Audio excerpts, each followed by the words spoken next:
North Korea says it has successfully tested an ICBM. Seoul, South Korea. North Korea said on Tuesday that it had successfully conducted its first test of an intercontinental ballistic missile, claiming a milestone in its efforts to build nuclear weapons capable of hitting the mainland United States. The announcement came hours after a launch that the United States military said sent the missile aloft for 37 minutes. That duration, analysts said, suggested a significant improvement in the range of the North's missiles, and it might allow one to travel as far as 4,000 miles and hit Alaska.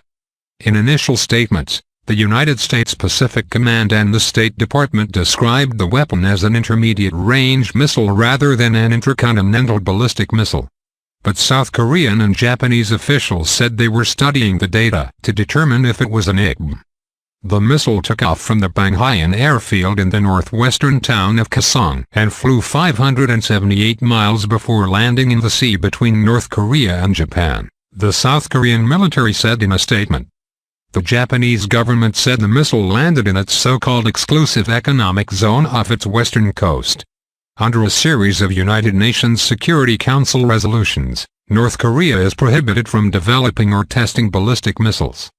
While the North is believed to have made significant progress in its weapons programs, experts believe it still has a long way to go in miniaturizing nuclear warheads for intercontinental ballistic missiles.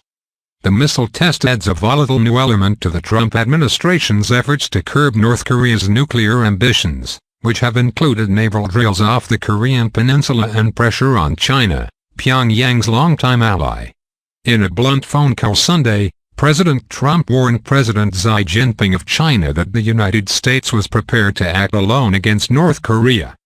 If the missile took 37 minutes to fly 578 miles, that would mean that it had a highly lofted trajectory, probably reaching an altitude of more than 1,700 miles, said David Wright, co-director of the Global Security Program at the Union of Concerned Scientists. Such a missile would have a maximum range of roughly 4,160 miles, or 6,700 kilometers, on a standard trajectory, he said. North Korea said the missile, which it identified as the Hwasong-14, flew for 39 minutes. That range would not be enough to reach the lower 48 states or the large islands of Hawaii, but would allow it to reach all of Alaska, Mr. Wright wrote in a blog post. The missile looked like the longest-range missile that North Korea had ever tested, and its long flight time was more consistent with an ICBM that can target Alaska and perhaps Hawaii, said Jeffrey Lewis, director of the East Asian Nonproliferation Program at the Middlebury Institute of International Studies. It's a very big deal. It looks like North Korea tested an ICBM, he said by email. Even if this is a 7,000 kilometers range missile, a 10,000 kilometers range missile that can hit New York isn't far off. But analysts also cautioned that although they have been impressed by the rapid and steady progress in the North's missile programs, the long flight time itself did not suggest that North Korea had mastered the complex technologies needed to build a reliable nuclear-tipped ICBM, such as the know-how to separate the nuclear warhead and guide it to its target. By lofting some of its recent missiles to higher altitudes and letting them crash down toward the Earth at greater speeds, North Korea has claimed that it tested its re-entry technology, which can protect a nuclear warhead from intense heat and vibrations as it crashes through the Earth's atmosphere. But it is still unclear whether the North has successfully cleared the technological hurdle, missile experts said. Kim Dong-Youb, a defense analyst at the Institute for Far Eastern Studies at Kyungham University in Seoul, said that the Hwasong-12, which the North tested in May, flew 489 miles in 30 minutes, soaring to an altitude of 1,312 miles. Such a missile could deliver a standard 1,430-pound nuclear warhead over a range of 2,800 miles, not enough to reach Hawaii and Alaska, as North Korea claimed at the time. North Korea's test on Tuesday may have been intended to prove that its missiles could reach Hawaii and Alaska, Mr. Kim said. Early last year, North Korea defied United Nations resolutions by using a rocket to put a satellite into orbit, a move that many saw as a cover for developing an ICBM. Compared with that rocket, which was fired from a bulky space launcher, The missile tested Tuesday appeared to use different fuel and a better engine, Mr. Lewis said. Photos published by the North State news media indicated it was small enough to be transported by a truck. North Korea announced the missile launch in a broadcast on state television after a series of patriotic music videos. As a proud nuclear power that possesses not only nuclear weapons but also the most powerful ICBM that can target any part of the world, North Korea will root out the United States' threat and blackmail of nuclear war and solidly defend the peace and stability of the Korean Peninsula and the region, the North Korean statement said. North Korea called the test a momentous event in the history of the country and said it had brought great joy to North Koreans.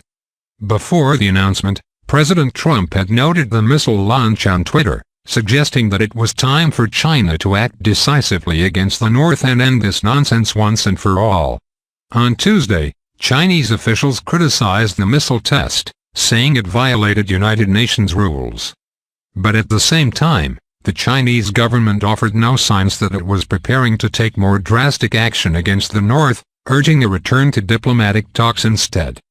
I have to reiterate that the current situation in the Korean Peninsula is complicated and sensitive, Jiang Shang, a spokesman for the Chinese Ministry of Foreign Affairs, said at a regular news conference in Beijing. We hope all sides concerned can remain calm and restrained so that tensions can be eased as soon as possible. Mr. Trump is to meet this week with Mr. Xi at the Group of 20 meeting in Germany, and Cheng Xiao, an associate professor of international relations at Renmin University in Beijing, said the missile test would force them to find some kind of common ground on North Korea. He did not specify what that might be, but he suggested that it would now be more difficult for Mr. Xi to stand by Pyongyang. Certainly the test will change the game, Mr. Cheng said. The business-as-usual situation is over. Other analysts said the launch would put Mr. Trump's administration in a precarious position, given that it had indicated that such a missile, capable of reaching parts of the United States, was a critical threshold. In January, Mr. Trump declared on Twitter it won't happen. The message set off a cascade of speculation on what exactly he meant.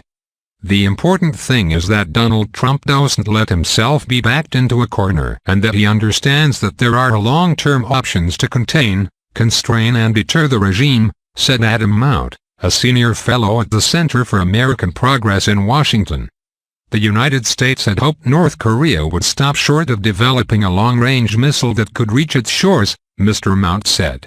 Now, he said, the United States and its allies will have to compromise on any expectation that North Korea will ever give up its nuclear program, he added. Talks can't proceed from the presumption of denuclearization, he said. And we can't coerce North Korea back to the negotiating table to prevent them from crossing a threshold they have already crossed.